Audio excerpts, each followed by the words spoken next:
Thanks, Alicia. Thanks for having me here. It's great to be back at DLD, New York. When people come and ask me, like, what do? I tell them I'm the Chief Strategy Officer of SAP. They often say, wow, that's a cool job. And then they ask me, what does it really mean? What do you do in real life? Like, what do you get paid for? I often joke and say that I get paid to pontificate, think big ideas, and I have zero accountability. So that's kind of like what my job title is. And it's oftentimes like you realize like the strategy role is probably a lot more than just thinking. There's also a lot of doing associated with it. And what I do on a day job is to think of how do I transform SAP from a 46-year-old company that's 90,000 people strong with over 25 billion in revenue into a nimble innovation company. And that's where open innovation comes in. What's open innovation? Open innovation is all about how do corporates and startups work with each other. It's a little bit of a oxymoron in the sense that like you have a Goliath like a startup, and you have a Goliath like a SAP or the large company, and a David in a startup trying to work with each other. And it's often hard. Like there's the incentives aren't often aligned. We need to figure out how to work with each other. And many times, like the difference between a corporate venture capital or a traditional venture capital and open innovation is the fact that there's a lot more deeper engagement. And that's what we try to do with SAP and SAP I/O. Now, SAP I/O came across 3 years back when we said that when we wanted to create an open ecosystem around SAP, how do you create an open ecosystem? How do you go and build a new generation of startups leveraging SAP data, APIs, and bring innovation to the customers? So SAP I/O came out of that strategy of creating a new open ecosystem where we could invest in startups and we could also go and innovate with them jointly with customers. So if you look at what we do with SAP I/O, it's two things. One is the whole entrepreneurship part, which is all about creating a startup ecosystem. And then there's a whole intrapreneurship side where we're also trying to have employees within SAP create internal startups, create new ideas, and that can go and be disruptive to SAP in the long term. So that's what SAP I/O is all about. It's a mix of internal and external startups exchanging ideas and also driving new innovation with customers. Now, if you look at the corporate venture side or the external side, we have two pieces. One is the fact that we want to be able to go and invest in startups that can go create new value for our customers. And the second part is we have a set of foundries or accelerators that we can work with. The reason why we do both an investment fund and we also do a foundry approach or an accelerator approach is that you can only invest in so many startups. You can invest in 10 startups or 20 startups. But with foundries, you can literally work with hundreds of startups. And the reason why we can do that is we take a zero equity approach in working with startups in the foundry scenario. With a fund, if I look at like what we do with a fund, we have a criteria of investing in startups that leverage our data, our APIs, and our business processes that can add value to customers and drive customer value. And we've invested in over 15 startups over the last 8 to 12 months in the last year or so. And many of them are publicly announced. And the idea is that we want to create new innovation with them, with our customers. But the challenging part is not the investment side. The investment side is actually the easiest side. The challenging part is like the accelerators. And that's where we have a set of foundries that are global. We started off at San Francisco.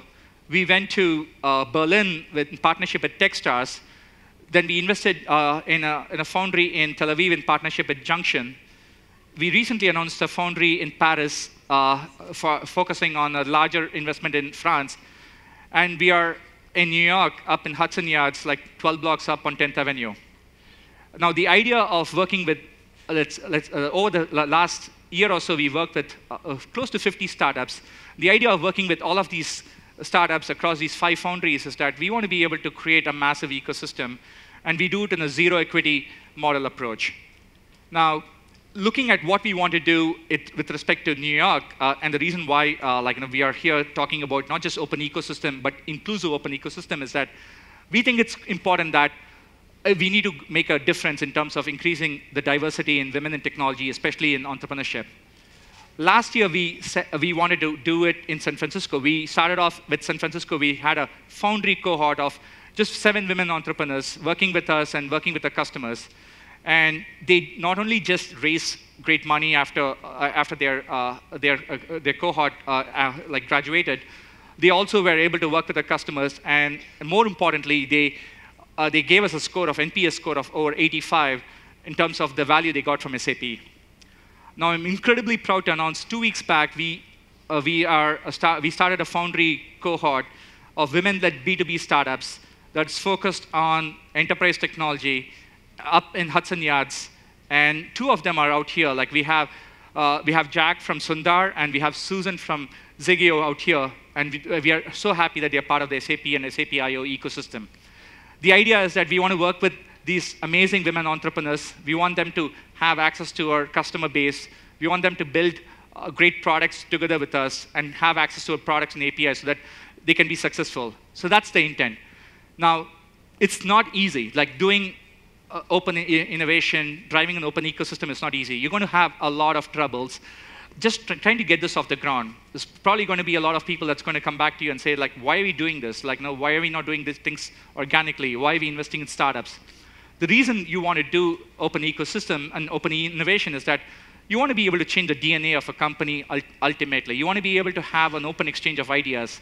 Because with true open exchange of ideas, ability to go and share innovation, and ability to go and share access to data and APIs is how we can really create value. And the value just comes from having startups work with employees of corporations like SAP, having internal startups work with external startups. And that's a true way to go and drive open innovation. If you go to any conference, you're probably going to find a lot of people who will look probably a little bit sad and look at each other as soon as they talk to each other about open innovation and corporate innovation. Because that's very difficult to do. Because at every single stage, you're going to have hurdles in terms of how to drive open innovation in a large company.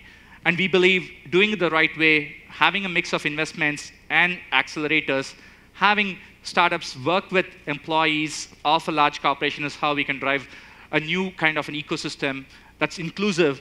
And the inclusivity needs to come from top down. There's got to be commitment in terms of how people think about women in tech, diversity, minority entrepreneurs, and all of these things has to be a commitment from a company. And that's what we want to do. And we hope that you, especially those of you who are from New York, can be part of our ecosystem and be mentors to our entrepreneurs here. Thank you. Thanks for having me. And I'm looking forward to how we can build a joint open ecosystem together. With commitment and with will, we can truly make a difference. Thank you.